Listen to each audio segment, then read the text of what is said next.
বন্ধুরা, আমি আপনাদের সাথে লেবু। তো চলে এসেছি আজ নতুন একটা ইনফরমেটিভ ভিডিও নিয়ে। আজকে ইনফরমেটিভ ভিডিওটা হচ্ছে যে অন্যদিন দেখেন আমার যে শর্ট ভিডিওগুলোতে যে ট্রেনের ব্যাকগ্রাউন্ডে আপনারা দেখেন, আপনারা হয়তো ভাবেন যে সেই ট্রেনটা অরিজিনাল ট্রেন না, যে ট্রেনে আমি ইনফরমেশান দিই। কিন্তু আপনাদের ধারণা সম্পূর্ণ মিথ্যা, কেন সেই ট্রেনটারই আমি ইনফরমেশান দিই। তো আপনাদের মনে এখন প্রশ্ন আসছে যে কী করে আমি বুঝি যে কোন ট্রেন আসছে আর কোন ট্রেন যাচ্ছে। তো চলুন সেটা আপনারা স্ক্রিন রেকর্ড অন করেছে। আমার স্টেশনে থাকা ডিপার্চার বোর্ড বলে একটা অপশান আছে।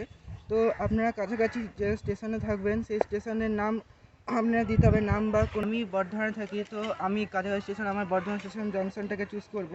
তো বর্ধমান জাংশনে আমি সার্চে স্টেশনে দেবো।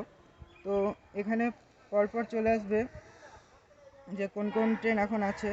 যেমন দেখতে পাচ্ছেন রামপুরহাট বর্ধমান বিশেষ, যাত্রী বিশেষ, বর্ধমান হাওড়া লোকাল, আসানসোল বর্ধমান মেমো। তো আমি যেহেতু লোকাল ট্রেনের ভিডিও বেশি করি না, তাই আমি এখানে উপরে দেখছেন দুটো অপশান, স্থানীয় আর স্থানীয় নয়। তো আমি স্থানীয় নয়তে দেবো। তো দেখতে পাচ্ছেন এসছে রামপুরহাট বর্ধমান যাত্রী বিশেষ, জামালপুর কবিগুরু এক্সপ্রেস, শহীদ এক্সপ্রেস। তো এখন বাজে হচ্ছে 12টা 3। তো এখন আমরা শ্যুট করব হচ্ছে জামালপুর কবিগুরু এক্সপ্রেস। তো কবিগুরু আসছে, তো চলুন কবিগুরুকে শ্যুট করা যাক। 2000 years later. তো বন্ধুরা, হাওড়া জামালপুর কবিগুরু এক্সপ্রেসের ভিডিও আমার চ্যানেলে করা আছে, আর সেই চ্যানেলের লিঙ্ক আমি আই বাটনে দিয়ে দিয়েছি। তো আপনারা চাইলে গিয়ে সেটি দেখে আসতে পারেন।